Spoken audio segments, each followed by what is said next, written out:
I am joined by Robert Griffin III, James White, Field Yates Meanakeims. All right, so first play we're going to look at, 2nd and 2, one of the Patriots' first offensive plays. What's going on, everyone? Tayler Kyles here for CLNS Media, coming at you with another episode of Pat's Daily, brought to you by our good friends at Game Time. The offensive line for the Patriots was one of the most heavily scrutinized position groups heading into not just training camp, but the entire offseason.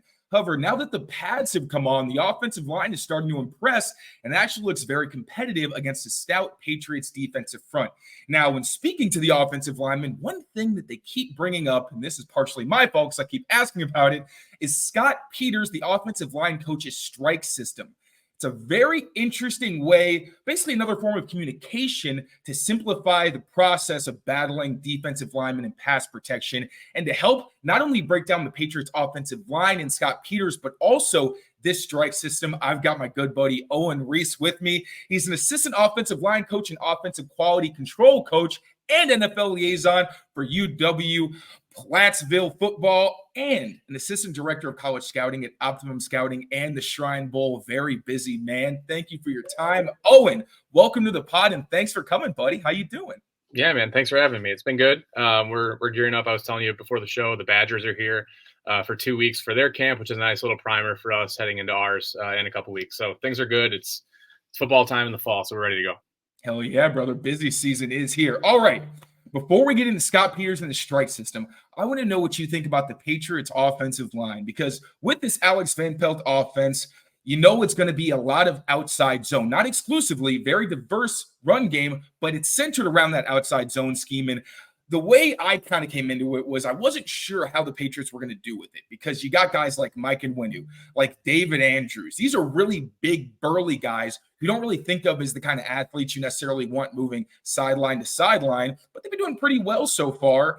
And in terms of the structure, so it's been City So, David Andrews, and Mike Nwenu inside pretty consistently. But the past 4 days, we've actually seen Chuks Okorafor at right tackle after starting at left, and rookie Caden Wallace as the blind side protector after he told us that he's been better with his independent hand usage and not opening up as quickly to speed on the outside. So with that kind of primer detail on what's been going on recently, what do you think about this potential offensive line group and their potential for this season?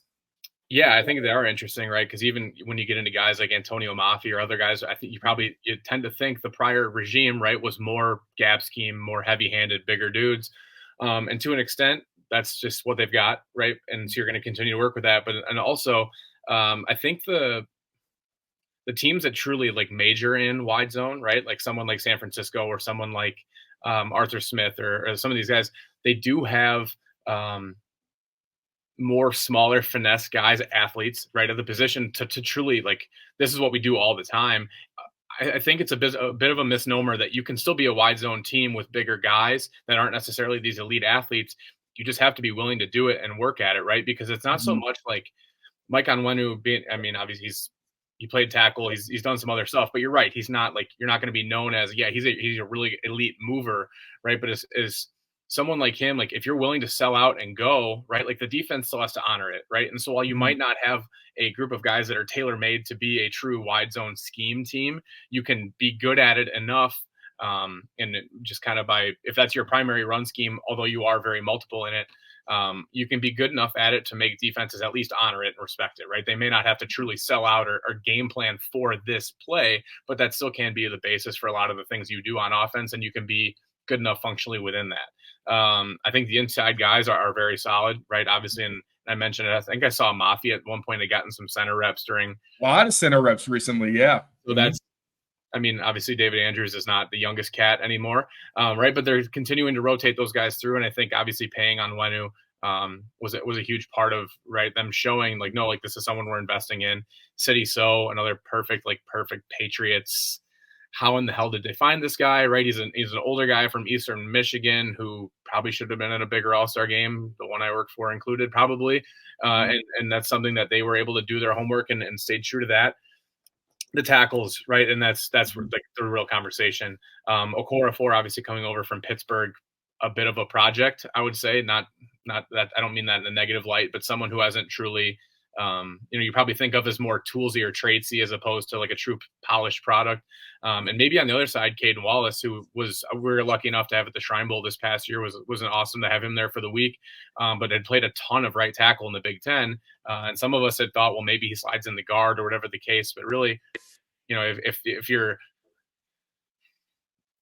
you're not going to get a true like elite athlete left tackle pass pro guy, I mean, like Wallace is the biggest thing. Like he didn't have a standout trait, but he was very solid, if not above average, everything. Right. So you can find that solid package at left tackle and get him in there and get him comfortable. Right. We've seen in the NFL time and time again, you don't need to have this you don't need Trent Williams to have a good left tackle. Now, would you take him? Yeah. But like you can get by. And I think all of this to say, overarching to say, having Scott Peters having his own room for the first time in the NFL, I'm really curious to see how this turns out, because I do think he is a huge developmental coach, right? And I think he would tell you that, right? Everything is very learning based. It's not, it's not like, well, how talented are you? Obviously that can change your floor or ceiling, but he's going to coach you and give you ways to win. And I think that'll be really curious to see, especially at tackle with these two lesser known, lesser proven guys, how New England's offense will kind of come together, and especially up front, how they'll start to gel as we approach the preseason here shortly. And we're going to get into Scott Peters a bit more in a second, but I'm curious with the tackles, is there a certain side that you think either one of them should be on? Because when we were seeing it in like mini camp, it was Chooks on the left side. And considering his body type, he looks like a left tackle, like just basically a jumbo kind of tight end. I figured, especially with the experience, because they're both kind of career right tackles over the past few seasons, I thought Chooks on the left side made more sense. And Wallace on the right side, especially him and Nwenu, selfishly, I'm just like, I'd love to see them run blocking together.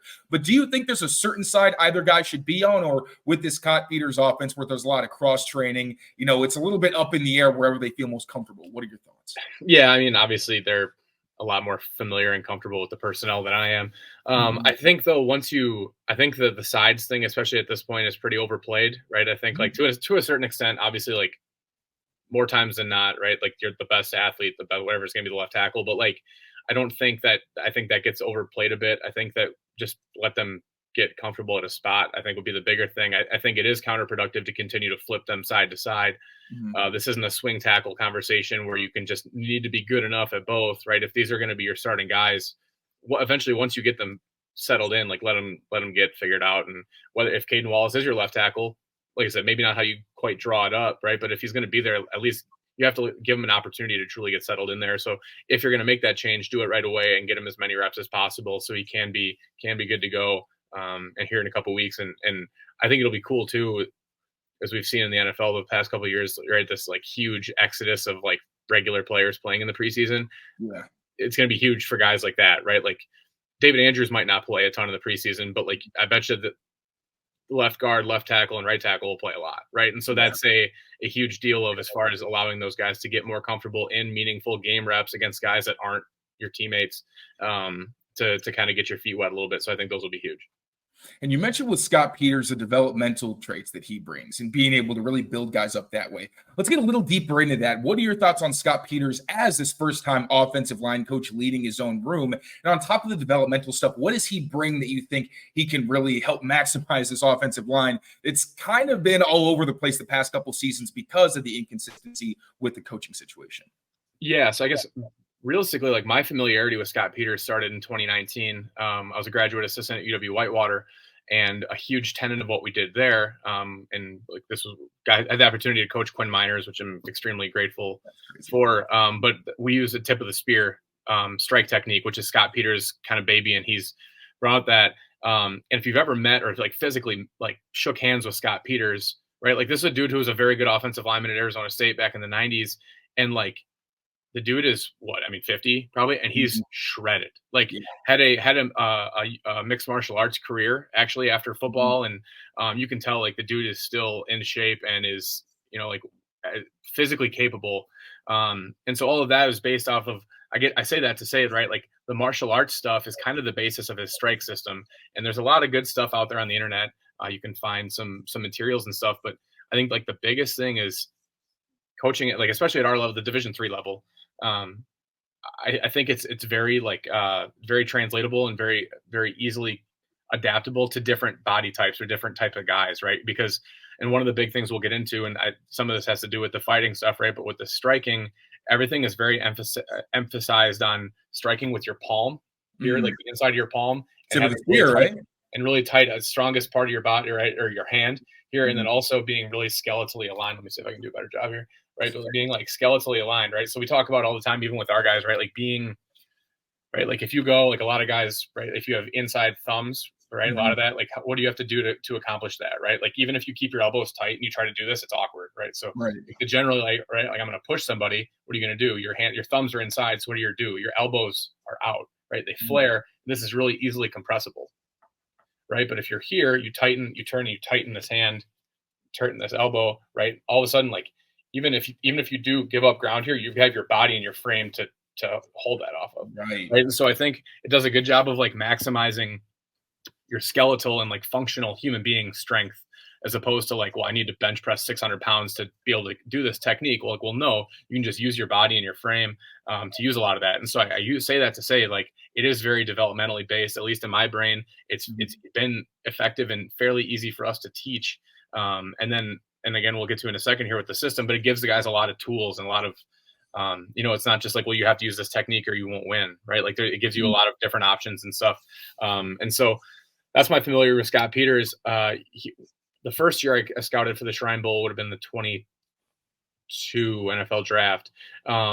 And he was actually the O-line coach for that group. And so I was able to kind of sit in on a couple meetings. I was lucky enough to be able to do that. And it was cool to hear the same things from him out of his mouth in real life that we had talked about in college stuff, right? Like it's all it's one of those things. If it works for NFL guys, it works for college guys, right? D3 guys, right? Like it's very like, it's fundamentally based, and you can give the guys different tools. You can give these guys with superior genetics to accomplish the same things, but obviously at a higher level against higher level competition. So I'm excited to see Scott Peters in his own room. I mean, obviously, selfishly, I'm fairly familiar with him that way. And so I'm not going to pretend like I know all 32 NFL line coaches and their backgrounds and whatever, but his is a bit interesting. It is a bit polarizing, admittedly, like in the offensive line community. There are people that are very for it. And there are people that once they hear it, they're very, very against it or very cynical about it a bit, very skeptical of like, well, that doesn't make sense. That's not how this works. You would never do that. And whether it's right or wrong, right? Like I'm not here to advocate for Scott Peters, but right, like in my experience, it's been easy to teach the kids. It's been easily applicable, and they've succeeded doing it. So that's just kind of my background as far as my familiarity with Scott Peters and stuff. But it's been really good, and I tend to believe until I am given reason to believe otherwise, he'll continue to succeed in New England with his first full opportunity with an offensive line room. And I'm curious, getting the access that you did, you were already coaching it, like you mentioned. What did you learn from him during that time that you maybe implemented that you hadn't been before? Well, and so I won't take credit for this, but like I was at Whitewater, we were more based off of simply the tip of the spear fundamentals, as opposed to true like differing sets and differing strikes and stuff. And this past year at UW-Platteville, our offensive coordinator here is Brent Allen, who's the offensive line coach at Whitewater that I assisted there as well. And so now that's when, like this past year, we really started to actually delve into and kind of broaden our horizons a little bit, taking over an offensive line room here that had been an air raid team for 25 years and kind of creating a more diverse portfolio for those guys as far as, well, we're running more complex run schemes. We are doing different stuff in the pass game. You're going to need different ways to win. And so now that we've kind of continued to branch out with that and continue to just kind of grow and get better at teaching and coaching our guys, that's where I became more familiar with. But that to say, he was using that obviously in 22 at the game and hearing him talk about. I wasn't super familiar with it at the time. You can see on film, right? Like you can visualize it. I just didn't know or didn't correlate the numbers in different types of sets with what was happening. But he's been doing this for quite a while. So like I said, admittedly, we didn't put that into practice here until last year as far as the different sets and strikes, but the fundamentals of the tip of spear ideology has been something that we've been for quite a while now. And we're going to actually get into that strike system and get your take on the different phases, the background, all that good stuff. But first, quick word from our friends at Game Time. Be right back. It's the dog days of summer here in Boston, which means it's time to get to some games over at Fenway Park. This baseball season, I'm using Game Time to land my Red Sox tickets. Game Time is an authorized ticket marketplace in Major League Baseball, which means getting tickets faster and easier. Prices on the Game Time app actually go down the closer it gets to first pitch. With killer last-minute deals, all-in prices, views from your seat, and their lowest price guarantee, Game Time takes the guesswork out of buying MLB tickets. It's super easy. You just open the app, click Sports, and the games will be right there for you. Right now, you can get tickets to the Rollin' Red Sox for as low as $11. You can even buy parking for the game and check out your seat view right in the app. With Game Time, you can save up to 60% by buying last-minute tickets for sports, concerts, comedy shows, theaters, and more. Get the lowest price guaranteed, or Game Time will credit you 110% of the difference. Take the guesswork out of buying MLB tickets with Game Time. Download the Game Time app, create an account, and use code CLNS for $20 off your first purchase. Terms apply. Again, create an account and redeem code CLNS for $20 off. Download Game Time today. Last-minute tickets, lowest price, guaranteed. So, Owen, before we actually get into the strike system, I just want people to have an understanding of why it is so unique. So, how are offensive line techniques and pass protection typically taught? Obviously, everybody has different ways, but overarching, and why is Scott Peters' system so different from what's typically done? I guess the best way I can describe it is that it firmly gives a name for something. And you mentioned the communication earlier, right? The ease of communication. Well, I did this. Okay, well then that makes sense why that happened, right? The biggest thing I think is, and how I was taught to pass protect is, and a lot of the tenets and principles remain very similar, right? You try to maintain a half-man relationship. You try to stay inside out of the defensive lineman. And some coaches are single hand strikers or independent guys. Some guys are double hand strike guys in pass pro. As far as the true fundamentals of it are fairly similar. I think the biggest thing though is that it allows it's just kind of better organized, at least in that's not to knock anyone else's stuff. Just from my experience, this has been easier to translate and easier to communicate with the players mid game, right? I've been B setting him, but this time I C set him and then I shot a 1-3. You're like, oh, okay, well, your C set, which is a vertical set, right? So it's more, you're not going to get as much width, but you're going to get more depth off the line of scrimmage, right? So I shot a 1, which is we'll get to in a second, but an outside pec strike, right? Anticipating, right? It's a vertical set. I'm giving up the inside. I think he's going to try to do that. So I brought a 3 and underhook to try to stop that, right? You're like, okay, well, that makes sense, right? So it's different things, but yeah, I just didn't land my 3. Okay, right? I missed my strike and he was able to get across my face. Different things like that. So I think now becoming more familiar, and obviously we'll talk about this, we don't use the complete full tree of what he has to offer.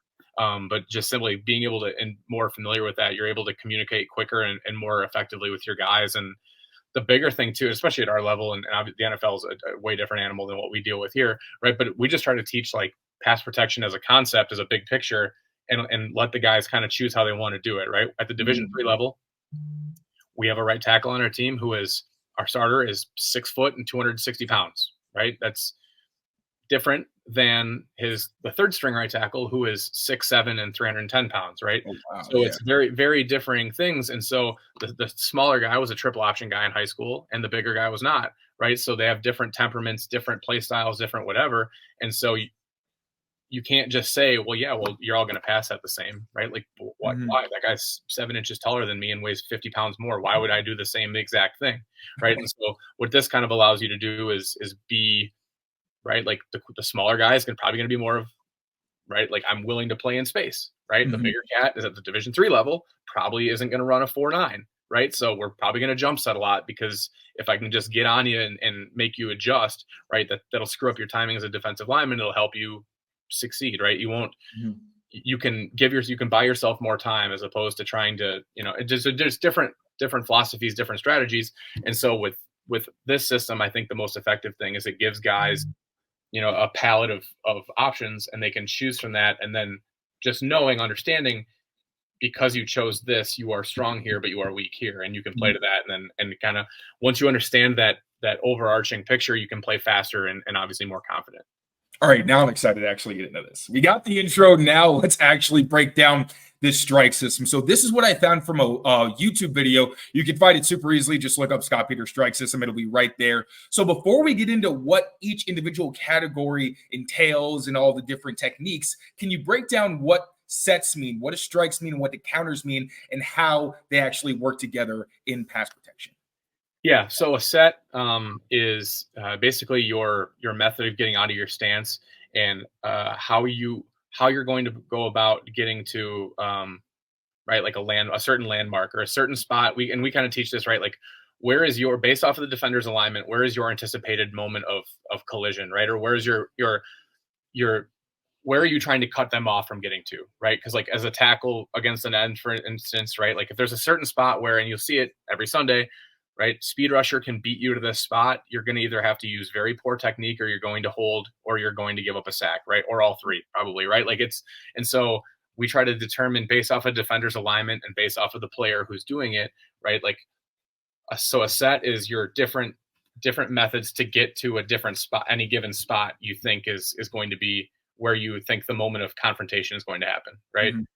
A strike, and so all of our stuff at the moment, we are an independent hand. Scott Peters is an independent hands teacher, right? And so all of these I want you to think of as separate one hand strikes, one Mm-hmm. strikes, and that's meant to attack and right. And the biggest thing is like to deflect force of the defender, right? We talk about the tip of the spear talks about using your leverage and strength to change the path, right? Because like very rarely are you going to encounter a human being that's physically just strong enough to say, right? Like I have a NFL example, right? Mm-hmm. Chukwuekorafo has Matt Judon rushing at him, right? Matt Judon's what, 275, 280, right? NFL offensive linemen may be some of the few people in the world that can do this, right? But it's going to be very rare, even at their level, to see a guy just simply absorb all of that force and redirect it backwards, right? Mm-hmm. Like it's just very difficult, right? So we always talk about trying to deflect or change the course of their force, right? Mm. If I have a pass rusher coming at me, if I can get a strike and change his direction, right, he still is going to be running just as hard, right? But it's just not going to, it'll no longer be through my face, right? It'll be out to the side. I can force him in, right? If you can, against a bull rush, you're trying to make the force go up, right? So you can get underneath and change that. So the strike is the different methods of trying to deflect or change their momentum. And so you can basically slow them down so you can contain it. Mm-hmm. Probably the best big picture way I can see. And then a counter, and we talked about this a bit pre-show, we don't necessarily use counters as a preset thing for the strike system so much, right? Like we will have set in place counters for certain moves that a defender may do. But as far as like how we kind of do counters is like the second strike, the pairing strike, as opposed to a true set counter. So counter would be, as obviously, right, like how to defend against either one, your plan A didn't work, or their plan A didn't work. How are you going to attack their plan B? So for those unfamiliar, a counter is simply just, right, and think of it like in boxing, right? They make a move. How are you going to adjust to it, right? It's not all reactionary. It's how are we going to kind of cut them off at the same path, right? So that's the difference between sets, strikes, and counters. Do you want me to get into it, or do you want to try to set this up, I think?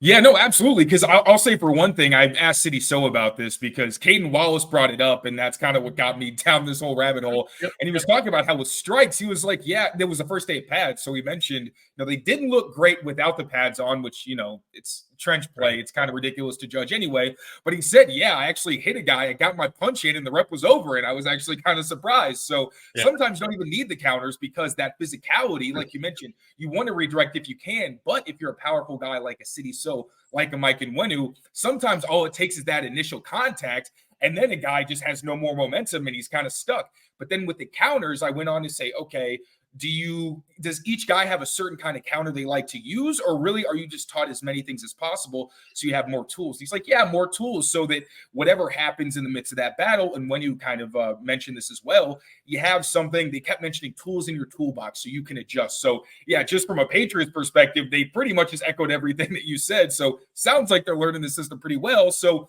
first, let's break down sets, what each of the ones mean that you've used or that you're familiar with, and what situation they'd come up in.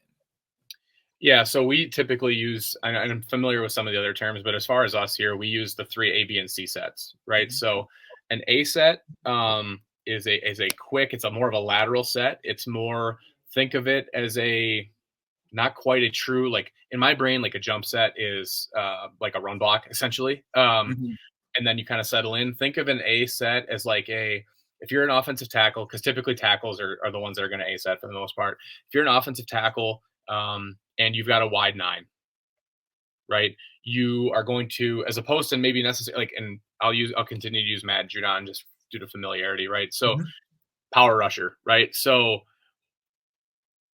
I don't want to give that train a bunch of time on the tracks to build momentum to have to deal with that power, right? I'm going to try to ace at this.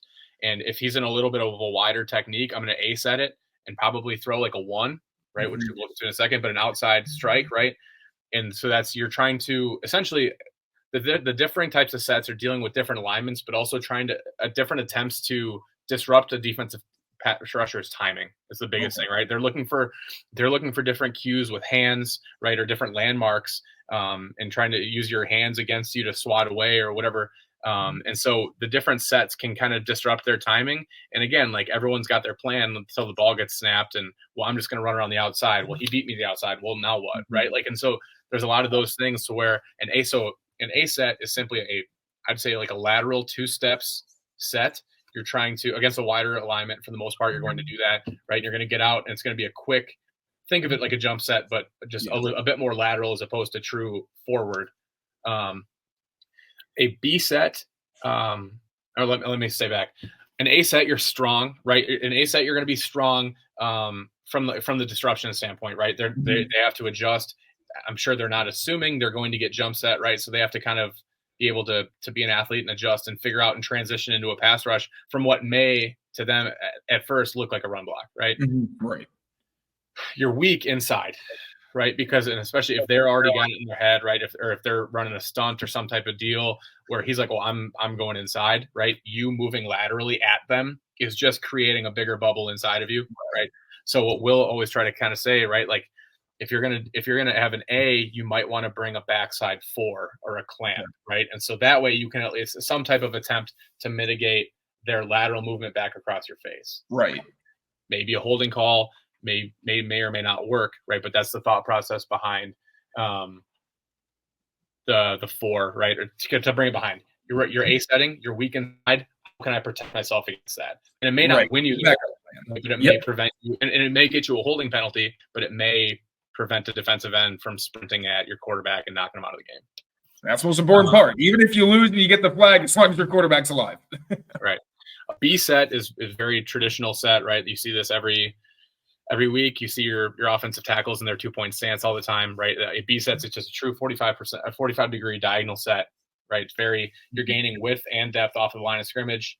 And it's a bit of a more conventional path, right? Like, we think, right, we're probably trying to beat him. He's outside of me. He's trying to get here. I'm trying to visualize this. He's trying to get here. I can get here, right? And we can try to cut him off. I'm giving myself time because I'm kicking for depth off the line of scrimmage, but I'm also getting a little bit of width. The important thing here, I think, for me, is you're always trying to maintain your half-man relationship, right? So you're always cognizant of, and what they would probably say is undersetting things, right? Is that you're always trying to dictate their path, right? On a B set to me. And that's how we teach our guys here too, right? Like, we don't have NFL athletes on offensive line. So I always use the basketball analogy, right? If you ever guard someone in basketball, it's a lot harder to just straight up, if I'm playing you one-on-one and I just guard you head up, right? You can go either direction. But if I take away a side, either they can work harder to get to that side anyways, or they'll take what you give them, right? But at least you're dictating which direction they go, right? So simply B set to me is a more of a, I think an A set, you're a bit more at the having to adjust to them, right?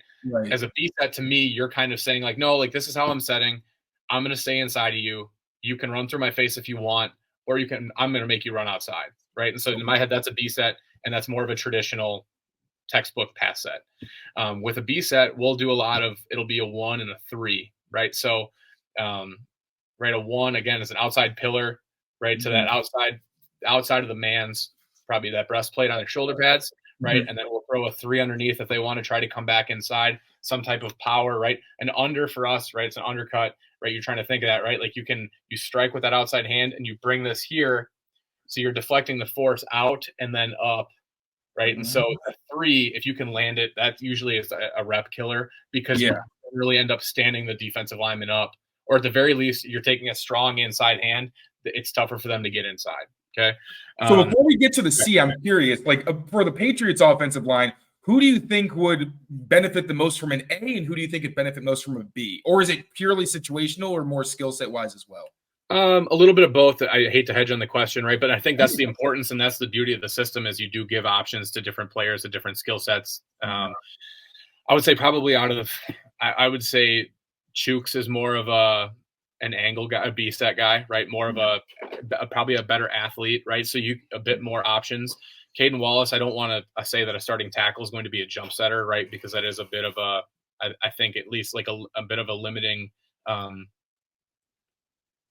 philosophy. But as far as, I think he would be a bit more of a power player, probably a bit more effective on an A or B, or an A set in particular, right? Because it sells the run a bit better. Or excuse me, B for someone like Caden Wallace, you can be more of a B setter because it gives him more options. I still think Okorafor is probably going to be more of a B setter, but can handle A better because they're a bit more athletic and able to laterally change directions right on an inside, right? You may not win the rep, but you can certainly not lose it on an A set there. Would make the most sense to me, but I think any decent lineman or any decent tackle is going to vary these up through the course of a game, right? Because all of a sudden you A set, right? You do five B sets to start a game or against Nick Bosa. Now he's starting to get in his head. He's like, I know how they want to attack me now, right? So I'm going to formulate a plan for this.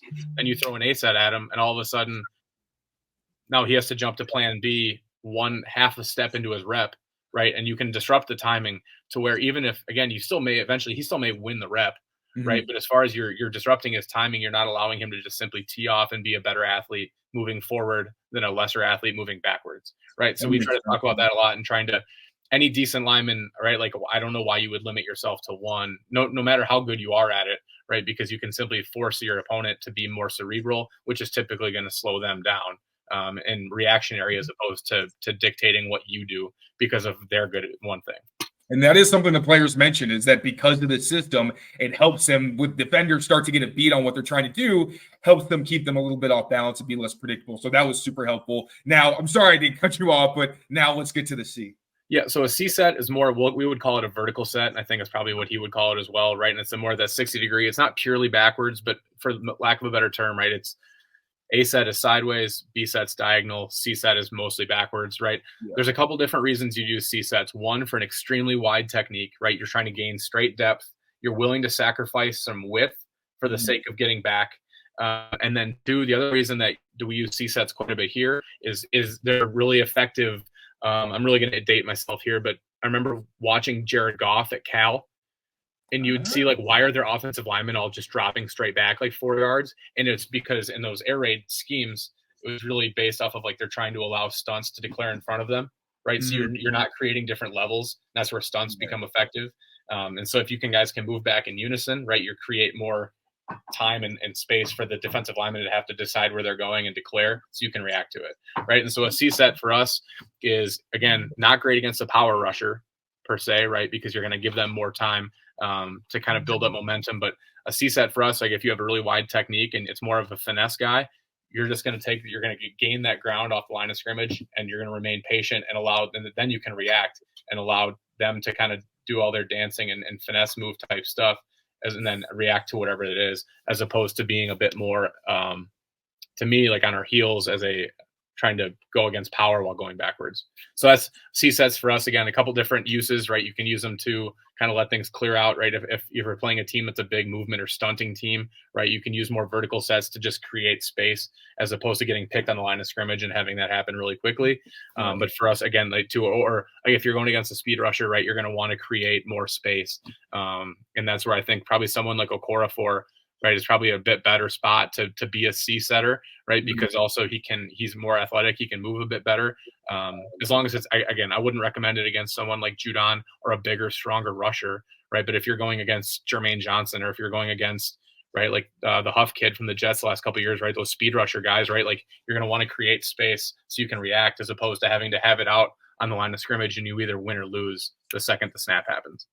And one thing with Caden Wallace, like Chooks is probably the ideal guy, but even though Wallace isn't as athletic, one thing in his college tape I saw is he's very patient with his punches. Mhm. Like guys would try to, get him to open up. And he did say he wanted to get better at not opening up the speed. But for the most part, I thought he was really good about not overreacting and wait until the other person declared before he made his move. So that's super interesting. Are there any other in these sets that you're just familiar with, even though I know you only run the first three? I believe the up kick is simply like a kick back into the line of scrimmage, more so off of like in slide stuff, or like if you think you want to help inside before you set, I believe. Don't quote me on that, but that's like a forward jump in my brain would just simply be a pure run block. A run jump, again, is kind of what I said. Like if you're a right guard and you have a 3 technique, you're going to take your run steps and then settle in. Those are the ones that are a bit more familiar with, but again, we don't use those, and I don't want to speak incorrectly on his system. For sure. And also, I'm sure this is already a lot of information for everybody watching, so I think it's okay we keep it a little bit brief. All right, now let's get into strikes, because I know this is where it gets really interesting, because you can combine these, like they'll call it like an A14. So you got the angle A, the pillar, and the clamp together. So, and this is why the independent hand usage, which Caden Wallace also said he really has tried to improve since college, really comes into play. You see like City So, even Cole Strange, even though he hasn't been out there, those are 2 areas where I thought they could really improve from last season and beyond, where you see a lot of the time they try to really be the aggressors. But as Scott Peters says, when you throw 2 hands, one, you're not always going to land it. Most times you're not going to land it. And you also put yourself in a bad spot because you've got both your hands out, you're usually leaning to some degree, and veteran defensive linemen are just going to get those hands down and get you off balance. So break these strikes down for us, brother. Yeah, so I think the other thing too is that helps as well is like can you kind of mentioned at the beginning, well, how do you normally taught, right? And if you're not being taught in the system, or at least how I was taught, which right or wrong, right? Like you're just taught like, well, yeah, like did you land your hands? Well, yeah, and you have a general idea of where you're trying to strike, but like this gives you like legitimately like predetermined areas, right? So a pillar punch is just simply, if you're in your set, it's a outward, right? It's a punch, right? You're always trying to keep your thumb up or out. That's a big tip of spear, right? Like just maintains your skeletal integrity, right? And also just gives you a bit more length, right? So a 1 is to the outside pec of a rusher. So say I'm the right guard and he's rushing here, I'm going to strike to his outside pec, okay? A 2 is an inside pec, the same breastplate, but inside, okay? A 3 is an under, which again, like you're either going to use when they're squared up with you or trying to get inside, right? It's an undercut, right? Try to lift them up. Stop inside momentum is typically our most common use for it. And then a 4 is a clamp, right? Which is an outside, is a lateral movement control mechanism for us. I mentioned this pre-show, but there's a very well-known video on YouTube by Brett Coleman about David Bakhtiari, about how the Packers get away with legal holding. And that's the clamp for the most part, right? They're here, right? So your hands are tight, right? So you don't have this impression of these big wide hands that the NFL referees are going to see, like, well, clearly his hands are outside, right? His arms are look like they're bench pressing, right? So they're inside and they're tight here, right? And they're really just kind of on this outside. So really it's not that far of a reach, right? To go from your breastplate to here, right? Your hands, again, they're not spread way across. They're not turning your body, right? But it's just simply here, right? And then that way you're going to be able to a bit control how they move laterally, right? So I mentioned, right, with an A set, you're moving outside laterally, right? So you're going to naturally be weak inside, right? Your momentum's moving one way. It's tough to move 2 directions at once, right? So you're going out, you might bring a 4 or a clamp, right, to kind of help. Again, they might beat you inside, but it'll 1, give you time to adjust and try to scoot your feet back inside. But then 2, right, at the very least, you're not just straight without resistance letting them pass. Okay. A lot of, at our level in particular, a lot of kids will be double 4 pass protectors without any teaching, because they simply weren't taught in high school, or if they're triple option guys or whatever, right? And so what that means is, well, I want to be out here, right? You give up your chest when you do that, right? That's something that they're not consciously doing. It's just like the human thing, like, we'll get here, right? And so you're giving up your chest to do that. There are some guys, you've seen Bakhtiari do it. At O-line Masterminds a couple weeks ago, Lane Johnson would talk about inviting a bull rush, and that he would carry his hands at his sides, like to just straight give his chest to allow pass rushers in. David Deal from the Giants very quickly came up, and he's like, I would not suggest that anyone does that. Right. Lane Johnson can do that. He's one of 3 people on the planet that can do that. Please do not do that. It's like when kids try to run routes like OBJ, and it's just like, no. Like, no, it's not the same thing. Right. So, but that's what the clamp is just more of a lateral control mechanism. That outside, say you don't, it's not textbook perfect inside hands, right? But it's not that big of a deviance, right? So if you can, might not get called, or at the very least, right? Like it's just a different way. If you're really playing a really twitchy, kind of fidgety player on defense, that might be something you want to try to do. Again, it's tough to be a double 4, right? One, because you give up your chest, and then two, right? Like you're basically giving up any ability to handle any power because you're only focused on double lateral, right?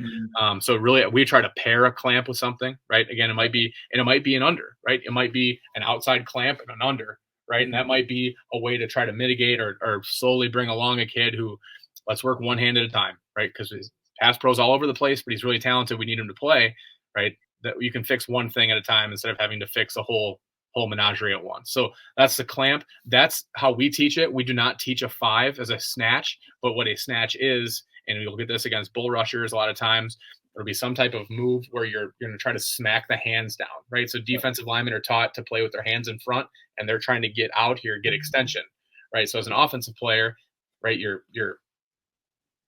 moving backwards, or certainly if you're trying to handle all this power, all of their weight is forward and above, right? So if you can knock that hand off, they don't have anything to brace against, and they're typically going to fall, or it's going to they're going to have to slow way down to gather themselves to handle it, right? So whether it's a snatch, again, we don't teach a snatch as a punch per se, more of a whole rep philosophy of like, you're going to commit to a trap or a snatch, however you want to call it, right? Like a double hands knockdown against a bull rusher or somebody trying to do this, trying to get into your face.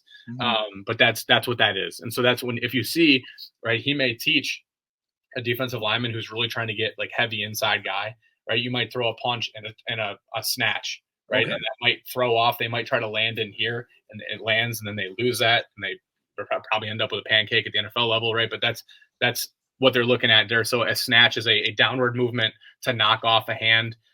One, just to simply knock it off, so they have to try to refit it and you can get it hands inside, or B, to use their momentum against them and make them fall on their face. Saw a lot of that from Caden Wallace against Michigan. A whole lot of that. So for the order of it, how do you know which number is first and which number is second? What dictates that? The first number will typically be your outside hand, right? Because if we're trying to teach inside out, right? Mm-hmm. So you're going to try to control outside first, right? That's where you're playing at your longest, right? And that's where you're able to control that. Typically the second number is inside. Depending, like if you were to call like a double 3, right? Like for whatever reason, if you felt comfortable, if you thought this is going to be a bull rush, right? Then I guess it doesn't really matter. But typically the first number is going to be the outside hand first, right? And then the second one will be more of a counter, how we teach it, like a secondary thought process. If your first one doesn't work, or to pair with the first one, as opposed to having a strike and then having a full dedicated counters section like they have on here. But that's kind of how we teach it. But you want to pair numbers together, just as a contingency plan, right? Like you never want to be caught with, well, my first plan didn't work, now what, right? Like one, they're going to be complementary to each other, but then two, one, again, like to come back to the example, right? An A14, that might save you, right? Like even if whether your first hand lands or not, right? If you're in a position to have to use that 4 on an A set, you're probably in trouble. So hopefully it can save you at least and kind of bail you out of a rep or bring you back into it, as opposed to just simply missing altogether. And that's what you heard him mention, like the 2-hand strike guys. We typically try not to do that, because if you're 2-hand striking, you're full committed to that. And if you miss, quarterback, it's a lookout block, really. Right. And is the pillar usually the first step in a lot of these? Because I know, like you mentioned, you could do a double 3, but just like listening to some of his clinics and things, it sounds like usually it's the pillar and then everything else kind of builds off that. Yeah, for the most part, from my experience with it, one, because again, unless you're jump setting or really trying to like have it out on the line of scrimmage, right? Because you're dealing with lesser athletes moving backwards against superior athletes moving forwards. Right. And so the more extension you can gain, the better, right? So a pillar punch allows you to use your length and extension, right? Get out there. It gives you a precise target to shoot for, right? So again, it's not just, well, did you land your hands? Well, no. Okay, well, you threw a 1, right? Yeah. Well, then why didn't, did he swipe your hand? Did you miss? Did you just not, you hit it and it slid off, right? So it gives you some of that stuff. But as far as like creating extension, because ultimately, like, it's a reactionary position, right? Like, kind of like the theory, like creator positions and preventer positions, right? Like, especially in the O-line, you're trying to prevent something from happening, right? And so you're trying to give yourself time, give yourself space to react or adjust to what they're trying to do. And so typically, for the most part, it's certainly on a B or C set, that pillar strike, that one is always going to be the starter. And so for the sake of this, a 1-2, like a 12 set would be like 12 strike, would just simply two-hand strike. That would be his way of getting to a two-hand strike. But yeah, typically the pillar is going to be what you base everything off of. Unless you're dedicating a full rep to trying something, or to, I know this is what's going to happen. And right. So for instance, right, like I mentioned the two different size guys, right? Like the 310-pound dude, like he may allow you to bull rush him. Right. Yeah. But the smaller guy, that's not beneficial to him. Right. So you might start with a double 3, or you might start with something different to try to a snatch to do something different. And so it's all very, depending on what the kids or players comfortable with, and depending on their skill set, certain things lend more one way than the other, but at least it certainly gives you options. And I think that's the biggest thing, right? I think as an offensive lineman, that's the biggest thing, is if your coach can give you different ways, right? Because I've heard different NFL guys talk about this, right? Like, especially once you're a veteran in the NFL, you've had 2 or 3 different position coaches. He said some of them are really sticklers on like, no, you're going to do it how I teach you because I'm in charge here. And that may work for some people, right? If you're good enough at it or whatever the case may be. But a lot of guys will say, I just want, the coach will tell you, like, I'm going to teach it this way, but if you have a better way to do it, or if you have a different way that works for you, I would be an idiot to keep you from succeeding, right? For the sake of me having to be the guy to tell you how to do it right. And so I think the biggest thing is you're creating, again, the disadvantaged position, right? The best thing you can do is give yourself time, space, and options, right? Because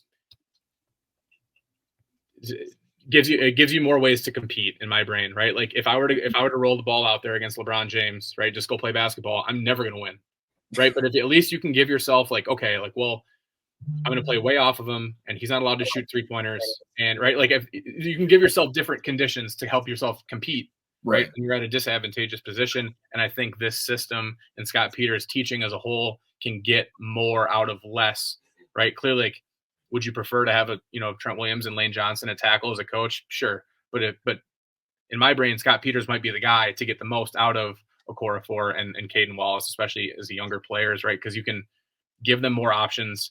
And I think he talked about the other day too, right? Like the best way to learn how to not get beat is by getting beat. Exactly. Right? So that's what gives you the different options of like, I think he's going to be a speed rusher. So I had one of these 2 or 3 things throughout the game to keep throwing changeups and kind of handle it, as opposed to, just being a slower, heavier footed tackle, being like, I don't know, man, like he's just speed rushing me the whole game. I can't stop it. Right. At least this gives you different ways to try to compete.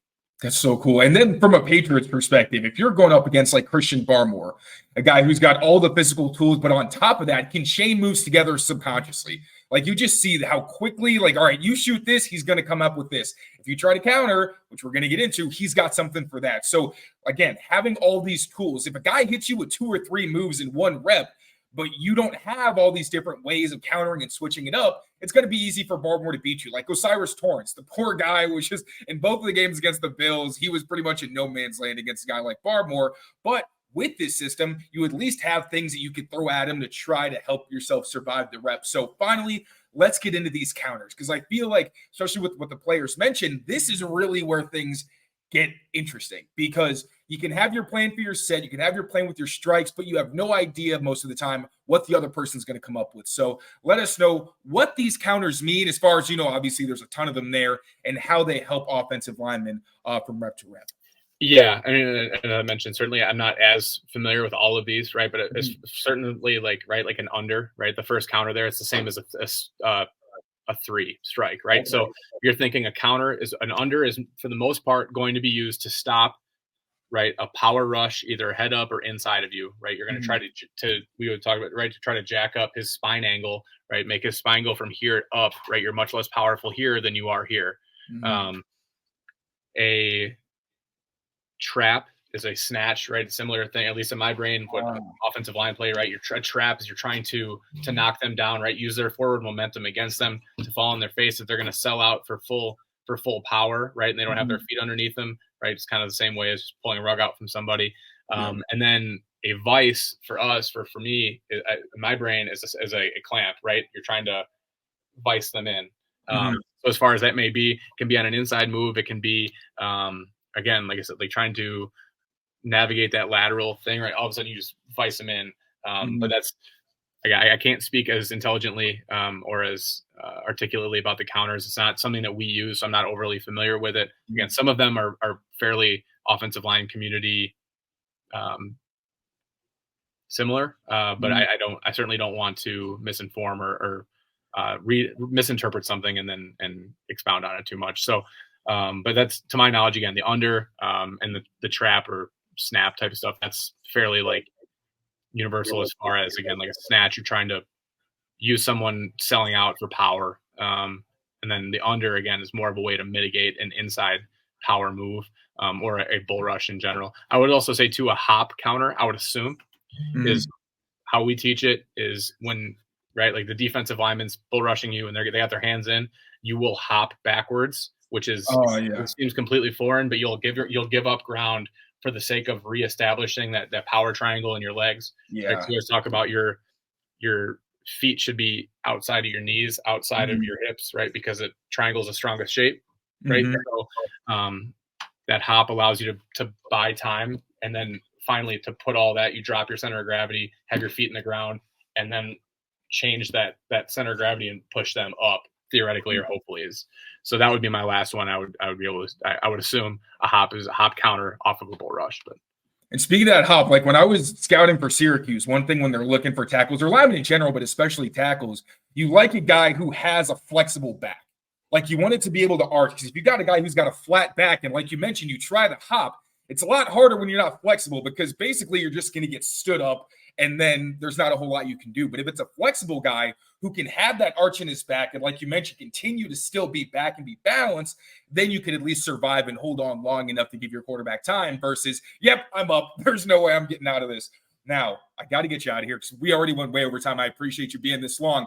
But say that you were back in your playing days, right? And you're facing off against Matthew Judon, a guy who you know wants to beat you inside, but has enough explosiveness and hand technique that he can also beat your hands and beat you around the corner. What set, strike, and counter are you using to try to beat him? Just one drop back, 3rd and 10, let's say. Well, I'm certainly less athletic than him, so I'm going to cut off the inside. He wants to win inside, too bad. If he wants to run through my face, he'll run us both over. He won't get the sack. Okay. So I'm going to try to take away the inside. So I would probably B-set him. I'd probably be 13 would be probably my go-to, right? Because you have something to handle on the outside, right? Something out here. And if he wants to beat me outside, more power to him. I'm just not going to lose the easy way out here. And then a 3, because if he thinks that he's created enough urgency to force me to come out, right? He's going to go back inside. At least you have that 3, some type of contingency on the inside to at least try to stop. But yeah, if I just want to say 1 rep or 1,000, it's not going to matter. But B13 would probably be my go-to. Yeah. Hey, just got to hold on long enough. It was awesome. It's going to cut as many times as it takes. Owen, this has been a blast, buddy. Thank you so much for your time. Now, before I let you go, please let the people know where they can find you and what great stuff you got coming down the pipeline. If there's anything that you're going to be dropping on Twitter or anywhere that we should be looking out for, although I know you're probably busy because there's a lot of coaching stuff going on. Yeah. So you can follow me at Riese Draft, RIESE Draft on Twitter. As far as like in-season content, very little. I'll probably get a lot of retweets about UW-Platteville Pioneers winning games on Saturdays. Will probably be about it. But throughout the season, we continue to scout for the Shrine Bowl. And so it'll be a lot of that, to be completely honest. And then once the season's done, 1, I get to watch football on Sundays again, which is exciting. And then 2, kind of build up to the draft, which as far as the media space goes, most of my stuff will be draft related if I do anything. But typically it's more so with the Shrine Bowl. And as you and I both know, continuing this pursuit, endless or not, to try to be a scout in the NFL. So that's the plan. As far as I'm around, it's going to be a lot of pro wrestling stuff. It's going to be a lot of bad jokes. I love them. And but yeah, so that's where you can find me. Again, a lot of recruiting stuff, probably a lot of UWP propaganda. But nonetheless, we're around, and it's almost football season, man. We're almost there. Yes, sir. Appreciate you so much, buddy. Good luck this season. And I can't wait to have you back on for some draft content this offseason. So thank you once again, my man. And thank you all, as always, for watching. Now, take care of yourselves. Take care of each other. We will see you next time. Peace, y'all.